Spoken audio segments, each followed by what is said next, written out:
Cette émission vous est présentée par la Capitale Assurance Générale, Can-Am BRP et CF Moto. Salut tout le monde! Bienvenue à l'Histoire de Sentier. Cette semaine, on continue notre aventure dans les Hautes-Laurentides et, je veux pas me vanter, mais je pense que je suis passé pro, maître, dans l'art d'attraper le poisson et de me prendre pour une abeille.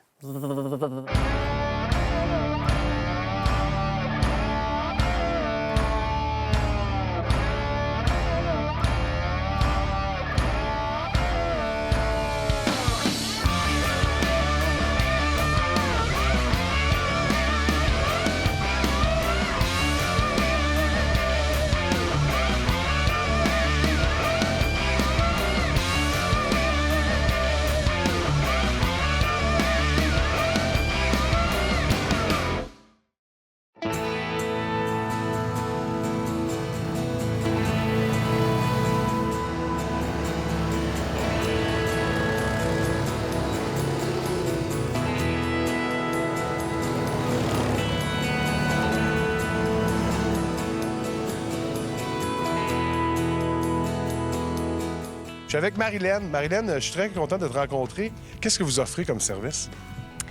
Plusieurs choses. En fait, ce qui est bien, c'est qu'on a une grande terre qui longe la rivière du Lièvre. Et puis, on a des chalets qui sont en aval du barrage. Donc, pour la pêche à gué, c'est génial dans les rapides.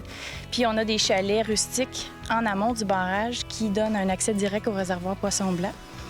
On en a pour tous les goûts. On a des chalets 4 étoiles.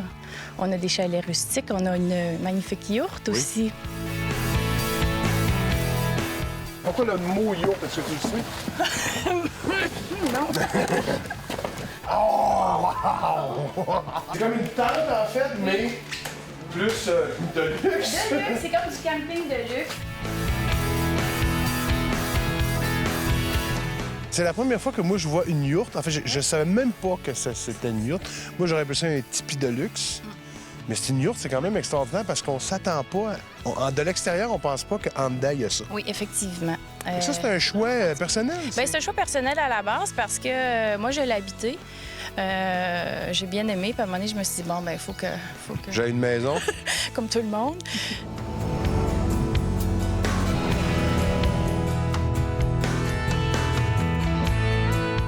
J'aimerais savoir combien de personnes tu peux accueillir par soir ici. Bien, c'est environ une quarantaine de personnes.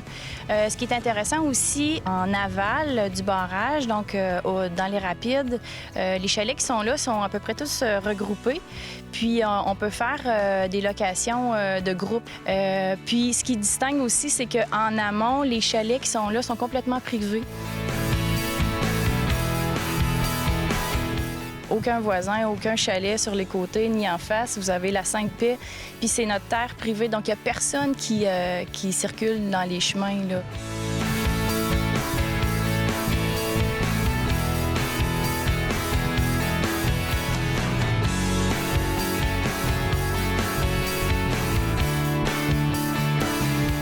J'ai l'impression, Manon, que dans les Hautes-Laurentides, vous avez développé le quad, que vous vous êtes arrangé avec les clubs, avec les pourvoyeurs pour faire, regarde, il faut que ça soit l'endroit par excellence pour le quadisme. Tu pourrais pas si bien dire, parce que vraiment, dans les Hautes-Laurentides, je pense qu'on se démarque de plus en plus par le fait qu'on travaille beaucoup ensemble. On travaille beaucoup avec les clubs. D'ailleurs, on a fait une carte unique dans les Hautes-Laurentides, ce qui est assez unique au Québec aussi, parce que les gens, au lieu d'être obligés de se procurer 3-4 cartes pour faire leur circuit, ils en ont juste une.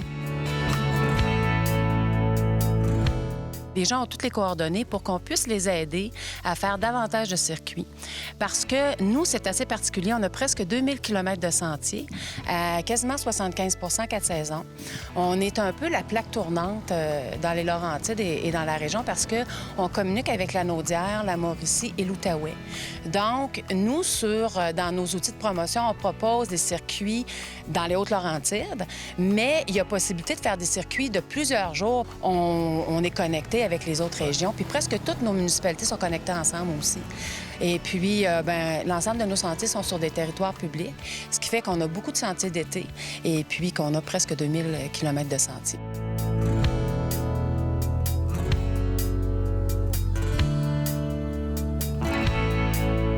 Les pourvoiries se sont beaucoup améliorées. Ils ont beaucoup investi pour justement être capables d'offrir une diversité. Puis différents niveaux d'hébergement aussi. Okay. Comme on a pu voir ici, il y a des yourtes, on a des chalets, il y a des chalets rustiques, des chalets avec tous les services, puis divers niveaux de gastronomie aussi. Parce qu'entre les pourvoiries, il n'y a pas beaucoup de kilomètres. Donc, les gens sont habitués, ils font des circuits. C'est pour ça qu'on peut se permettre d'offrir une diversité comme ça, puis une qualité comme ça. Dans les Hautes-Laurentides, avec le CLD d'Antoine-Labelle et tout notre département touristique, si on peut appeler ça comme ça, on met tout en œuvre pour accueillir les quadistes. On est content de les recevoir et puis on s'organise pour toujours améliorer notre service, améliorer le service aux quadistes pour organiser les circuits, pour les aider à planifier le voyage. Un mot pour décrire les Hautes-Laurentides. Unicité. On cherche dans le dictionnaire puis on vous revient après la pause. Je sais pas ce que ça veut dire. Vous savez qu'à chaque semaine sur Facebook, vous pouvez nous envoyer des photos. On aime beaucoup ça les montrer. Là, cette semaine, c'est un peu différent. On va parler plus... comment je peux dire? Il y a des femmes qui se font des masques pour le visage pour avoir une meilleure peau. Mais ça fonctionne pas sur les quads. Daniel, il fait un masque pour son quad. Il est censé être orange d'habitude.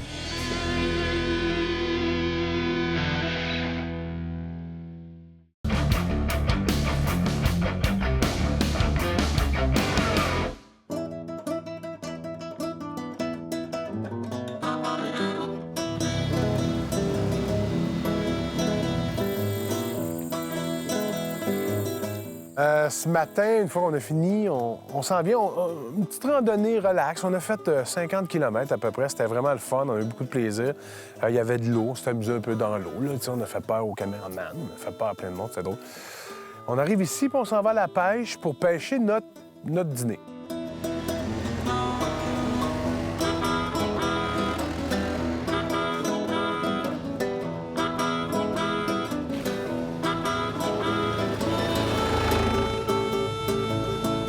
Écoute, je sais que tu es une experte en poissons, en variété de poissons. Fait que parle-moi un peu de... Parce que c'est quand même exceptionnel d'avoir autant de variétés ici. Oui, en fait, on a du doré. Oui. C'est une frayère naturelle de doré, là, dans les rapides. On a aussi la truite grise, la truite arc-en-ciel, la truite brune. On a du brochet, de la chigan. Aussi des forfaits dans des lacs à truites ensemencés pour la truite rouge. C'est Pascal qui me dit ça. Je sais pas si c'est une histoire de pêche ou rien, mais des calmars. Non, c'était de la coriandre.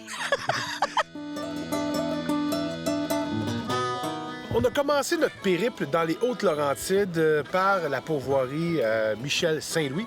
Et là, on revient, parce que tu te souviens, j'avais donné comme défi de pêcher un poisson en moins de 5 minutes.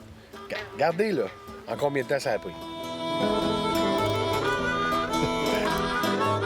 Malade, là. Là, on finit. On revient ici. Puis là, Maxime, le fils de Michel, me dit, si tu veux manger, il faut que tu pêches ton manger. Moi, j'ai vraiment faim en ce moment.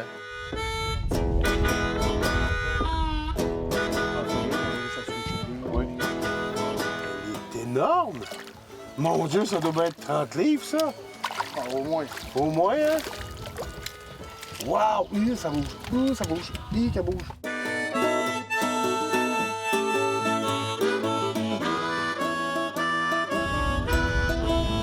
a un peu de pogner des poissons, lui.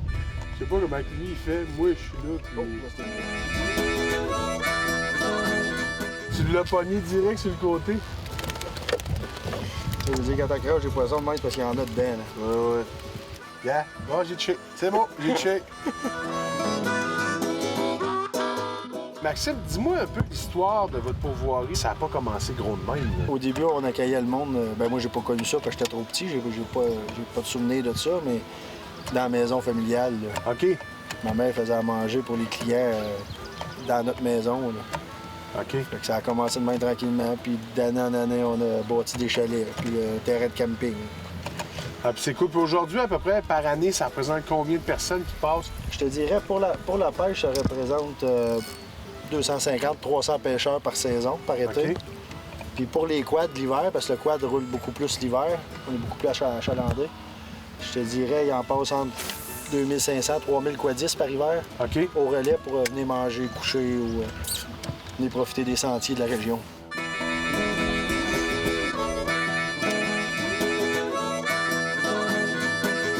Finalement, on ramasse tous nos poissons. On a pogné 9 truites rouges, ça. Et là, tu sais, ce qui est drôle, c'est que moi, je me dis, bon, on a ça, on arrive au chalet, ils l'enlèvent, ils font des beaux filets, mais ça. Là, je fais, ah, j'arrive là-bas, il y a un feu de près. Je fais, c'est quoi ça? Ça, je te fais ça ici. Il est en train de nous préparer ça avec un feu. C'est quand même assez débilant. Ça, tu fais ça avec les plats américains tout le temps. Quand tu viens un plat tout inclus, formule tout inclus, Oui. ça fait partie de ça. Regarde ça. Sinon, on vient, puis c'est 15$ par personne que tu me disais à peu près où tu as dit mon temps Ouais, pour c'est- faire ce genre d'exercice. Ouais, pour un dîner en forêt comme ça. Là, Christine, je veux comprendre quelque chose. C'est quoi ça, le plan européen puis le plan américain? Bien, le plan américain, c'est un forfait où est-ce que tous les repas sont compris. Puis le plan européen, il n'y a pas de repas d'inclus dans le forfait. Donc, les Européens ne peuvent pas avoir de repas, c'est ça? Ben non, c'est pas ça.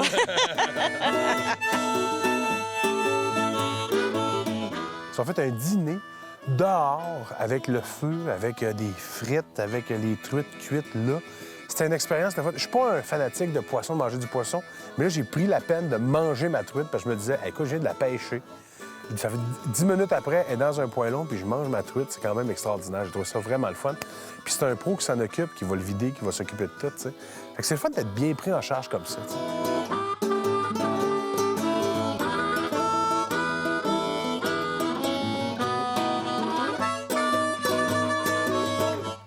La queue, ça se mange-tu, ça?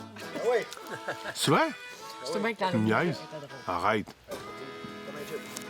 Voyons. Vas-y. Pourquoi j'ai posé cette question-là?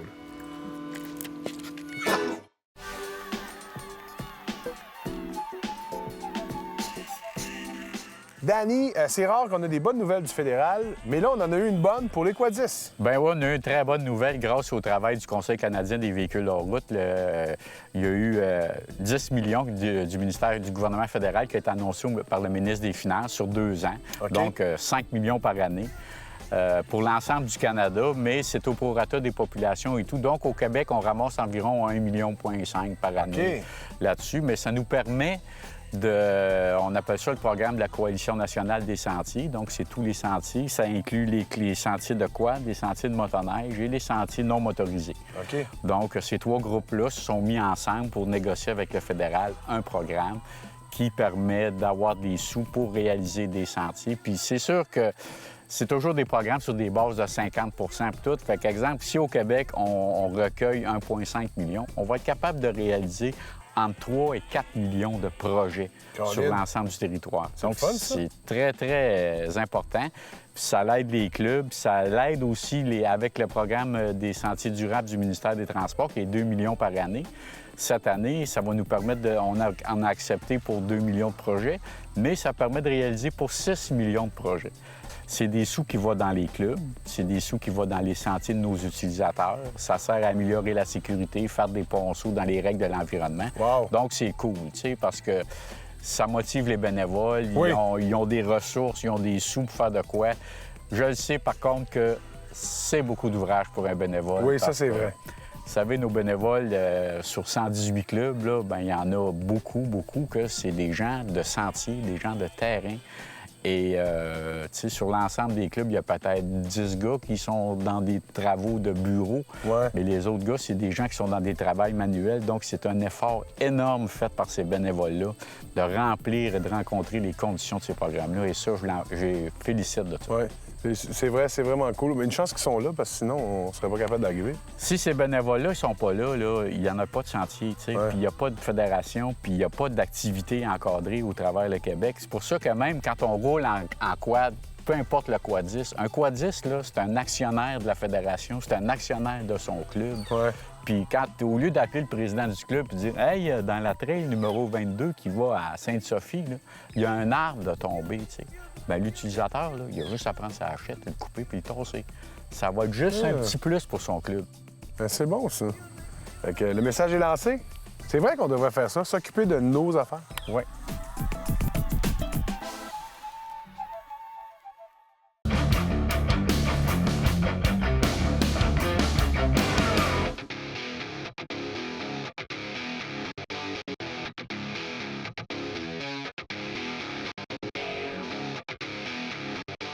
Le fameux treuil avant, évidemment, c'est un incontournable. On ne peut pas se construire un véhicule proprement dit pour aller faire du sentier sans avoir de treuil. On va mettre ça sur le pare-choc qui est là en avant, qu'on a posé précédemment. On est en train de regarder si on a toutes les composantes pour le poser. Comme tous les bons quadistes savent, un produit qui est essentiel sur n'importe quel véhicule en route, que ce soit un côte-à-côte ou un VTT, on a absolument besoin d'un treuil. Installer le treuil, ça a l'air simple, mais il y a quand même 5 manuels à passer au travers. Fait que, on va faire un peu de lecture. Il fallait en mettre un parce qu'on voulait vraiment faire une machine qui avait tout dessus en sentier, non pas un véhicule de course. Fait que si on est en sentier, ça prend un treuil. Alors, nous, on a choisi le modèle de Warn. On s'est quand même payé un petit luxe puisqu'on a choisi un câble synthétique. On ne l'a pas encore mis à l'essai, mais on sait que la durée de vie d'un câble synthétique est plus longue. Ça ne rouille pas. Ça, c'est très important. Donc, le câble va durer beaucoup plus longtemps. Et le deuxième très gros avantage d'un câble synthétique versus un câble d'acier, c'est le poids. Ça paraît pas, mais un câble d'acier sur un véhicule comme ça va peser près de 35 livres environ, tandis qu'un câble synthétique va peut-être peser à peu près 3 ou 4 livres. Et ça change grandement le comportement du véhicule. Donc, c'est très important pour un véhicule comme ça, de garder un bon centre de gravité. C'est pour ça qu'on s'est payé un petit luxe avec le fameux câble synthétique. Et c'est une très, très belle modification. Ça a été la partie la plus facile de toute la construction du véhicule, malgré l'électricité qu'il y a après ça. OK, alors on prend les 2 fils qui viennent du winch du treuil, en fait, et puis on les passe à travers la cabine pour pouvoir installer le relais. Et ensuite, on prend le courant de la batterie, on va l'amener au relais, et puis on va tout connecter ça ensemble.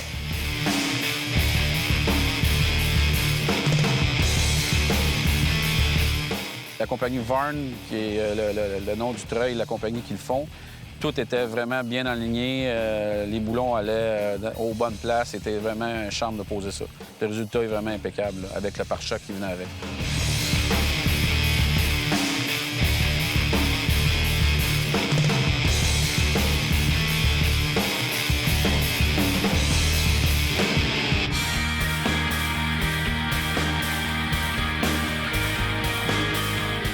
Depuis la création de son club en 2013, qui compte déjà plus de 70 membres, M. Rowe et son équipe ont organisé ou pris part à plusieurs activités visant à faire connaître le quad de façon générale et le club quad Amos Région en particulier.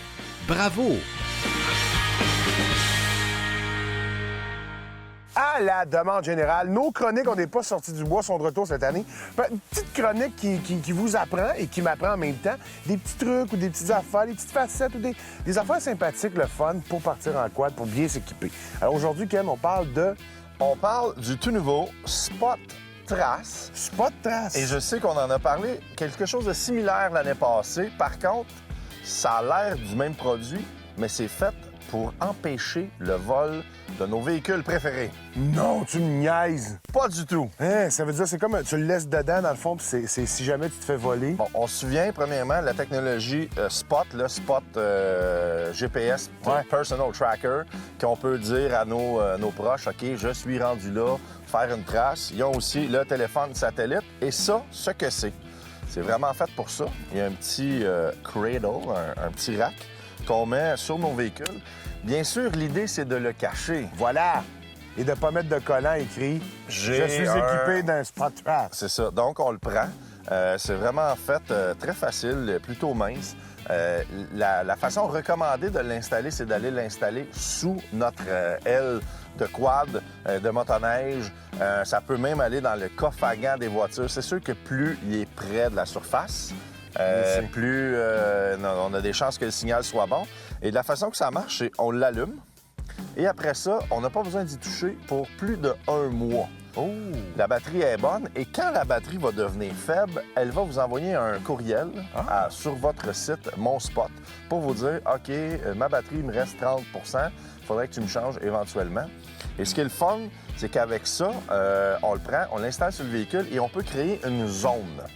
Donc, on se crée une zone de sécurité où on dit pour 250 mètres ou 300 mètres, si mon véhicule est là, je suis safe. S'il sort de cette zone-là, tu fais juste m'envoyer un texto ou un courriel. Fait que ça veut dire que, hey, t'as peu, il est en train de se promener puis je suis pas dedans. Puis, j'ai pas donné la permission à personne de le prendre. OK, je comprends. Fait que Ouais. dans le fond, t'as comme un avertissement que, hey, ça se peut que quelqu'un te vole ta machine. Pour l'instant, c'est pas reconnu comme un objet qui est tracté, si on veut, ou OK. repéré par la police. Donc, en fait, ce qui est le fun, c'est aussi qu'il est résistant, j'imagine, à la pluie, à la neige, au froid et tout ça. Là. Exactement. C'est sûr qu'en plein hiver, la capacité de la batterie va être moins longue. Ça, on n'a pas le choix. Mais il va nous le dire. Il va nous le dire. Oui, la même chose, il fait comme... Un feeling qui fait frais. C'est un feeling qui fait frais. C'est ça, exactement. Ben, merci beaucoup, Ken. C'était très intéressant. Ça fait plaisir. Participez au grand concours La Capitale et courez la chance d'être l'un des 2 grands gagnants d'une motoneige ou d'un quad. Visitez notre site web pour toutes les informations.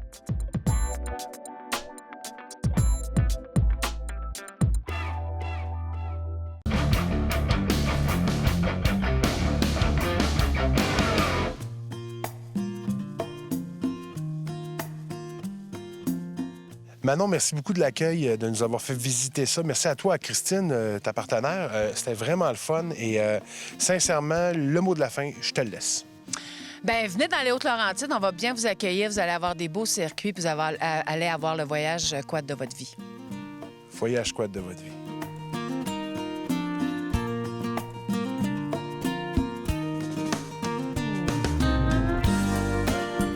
C'est déjà tout pour Histoire de sentier. J'espère que notre reportage sur les Hautes-Laurentides vous a donné le goût, tout comme moi, de revenir visiter les Hautes-Laurentides. Et nous, on se voit la semaine prochaine pour une autre Histoire de sentier. Et soyez prudents sur les sentiers. Il y avait beaucoup de sentiers dans ce que j'ai dit. Mais bon, c'est Histoire de sentier quand même. Vous avez le goût de gagner une randonnée avec moi au Rabascaloge? Eh bien, allez vous inscrire sur la page Facebook Histoire de sentier. Et qui sait, peut-être que vous allez vous retrouver avec moi, avec Ken, ainsi que toute l'équipe d'Histoire de sentier dans les sentiers, dans les Hautes-Laurentides, pour s'amuser. Non, oui, peut t'inscrire. Cette émission vous a été présentée par la Capitale Assurance Générale, Honda et Yamaha.